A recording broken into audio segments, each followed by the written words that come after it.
గొర్రెల ద్వారము. ఏంటది? గొర్రెల ద్వారం ఉంది. అక్కడ ఏముంది? కోనేరు ఉంది. ఆ కోనేటి పేరేంటి? బెతెస్దా. ఏంటది? అయితే ఆ కోనేటి దగ్గర ఒక రోగులు కూర్చుంటారు అనమాట చాలామంది. ఎవరు కూర్చుంటారు? రోగులు అని అంటే ఎవరు వాళ్ళు? అనారోగ్యంగా ఉన్నవాళ్ళు. అనారోగ్యం అంటే ఏంటి? ఆరోగ్యం సరిగ్గా లేకపోవడం. ఇప్పుడు కళ్ళు లేవనుకోండి, ఆరోగ్యంగా ఉన్నట్ట అనారోగ్యంగా ఉన్నట్ట? మళ్ళీ మాట రాకపోతే, కాళ్ళు లేకపోతే, చేతులు లేకపోతే, అవునా కదా? చెవులు లేకపోతే, వినపడకపోతే, ఇవన్నీ కూడా అనారోగ్యానికి సంకేతాలు. అలాగే అక్కడ చాలామంది రోగులు కూర్చొని ఉండేవాళ్ళు. అంటే కుష్ఠరోగం అయినా కానీ, ఏ రోగమైనా కూడా, ఏ వ్యాధి అయినా కూడా చాలామంది వచ్చి ఎక్కడ కూర్చునేవాళ్ళు? ఆ కోనేటి దగ్గర కూర్చునేవాళ్ళు. ఎక్కడ కూర్చునేవాళ్ళు?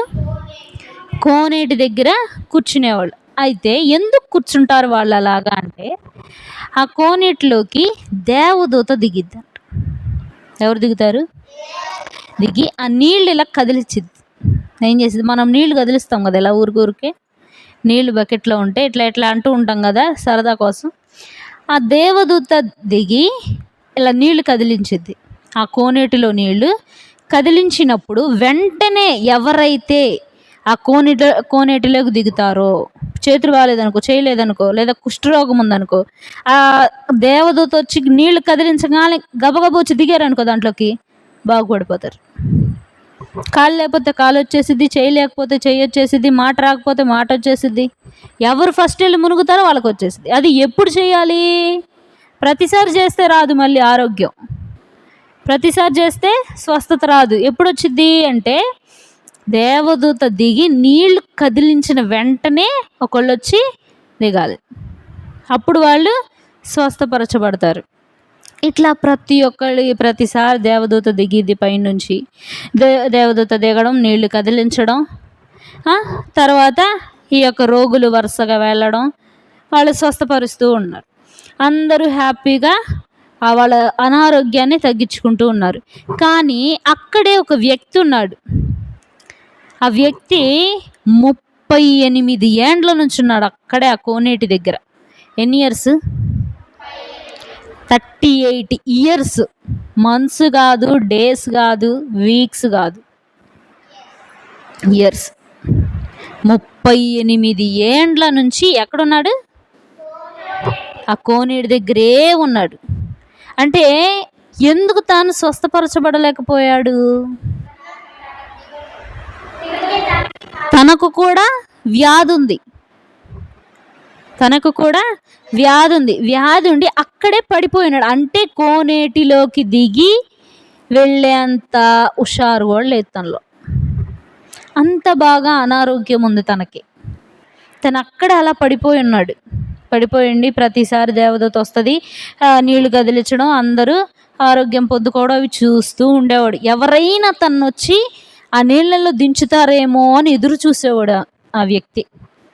ఎంతసేపటికి చూసినా కూడా ఎవ్వరు వచ్చేవాళ్ళు కాదు తను దించడానికి. అలా తను కూర్చొని ఎదురు చూస్తూ ఎన్నేళ్ళు అయిపోయినాయి? 38 ఏండ్లు అలా కూర్చొని చూస్తూనే ఉన్నాడు ఆయన. ఎవరైనా వచ్చి నన్ను ఆ దేవదూత కదిలించినప్పుడు నీళ్ళు నన్ను ఎవరైనా వచ్చి దించుతారేమో అని. ఎవరు దించుతున్నారు? ఎవరు దించట్లా. వాళ్ళకి వాళ్ళు చూసుకుంటున్నారు. నా కాలు బాగోలేదని చెప్పి వెళ్ళి దిగుతున్నారు, చేయి బాగోలేదని చెప్పి వెళ్ళి దిగుతున్నారు. అంతేగాని తిన గురించి ఎవరు కూడా పట్టించుకోలేదు. ఇప్పుడు యేసుక్రీస్తు ప్రభువారు యెరూషలేముకి వస్తారు. ఎవరు? యేసుక్రీస్తు ప్రభువారు యెరూషలేముకి ఆ గొర్రెల ద్వారం దగ్గరికి వచ్చి ఆ కోనేటి దగ్గర ఉండి చూస్తూ ఉంటారు. దేవదూత వస్తుంది, వచ్చి నీళ్లు కదిలించిద్ది.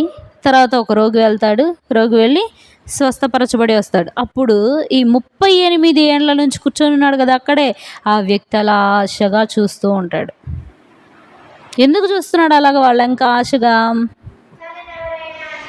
నన్ను కూడా ఎవరైనా తీసుకెళ్తే బాగుండు, నా అంతటా నేను వెళ్ళలేకపోతున్నాను, ఎవరైనా వచ్చి నన్ను దించితే బాగుండు, నేను కూడా బాగుపడిపోతాను కదా, నేను కూడా స్వస్థపరచబడిపోతాను కదా అని చెప్పి అలా చూస్తూ ఉంటే యేసుక్రీస్తు ప్రభువారు తనను గుర్తించారు.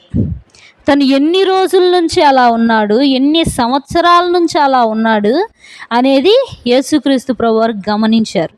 చూసి దగ్గరకు వచ్చి, అయ్యా నీకు స్వస్థత కావాలా అని అడిగాడు. ఏమని అడిగాడు? స్వస్థత కావాలా? కోరుకుంటున్నావా నువ్వు కూడా బాగుపడాలని? కోరుకుంటున్నావా నువ్వు కూడా వాళ్ళలాగా అనారోగ్యం నుంచి విడుదల పొందాలని? అంటే అవునయ్యా, నాకు కూడా పొందాలనే ఉంది, ఆరోగ్యం కావాలనే ఉంది, కానీ ఏం చేసేది, నేను 38 ఏండ్ల నుంచి ఉన్నాను ఇక్కడే, నన్ను ఒక్కళ్ళైనా తీసుకెళ్ళి ఆ కోనేటిలో దించుతారు అంటే ఒక్కళ్ళు దించలేదు. ఇప్పటిదాకా నేను ఎదురు చూసి చూసి చూసి ఇలాగే కూర్చుండిపోయాను. ఆ దేవదూత వచ్చిన ప్రతిసారి చూసి ఆశపడతాను నన్ను ఎవరైనా దించుతారేమో అని. ఎవ్వరూ దించరు, అలాగే కూర్చొని చూస్తూ ఉంటాను అన్నాడు. అప్పుడు యేసయ్య లేచి నీ పరుపెత్తుకొని నడువు అన్నాడు.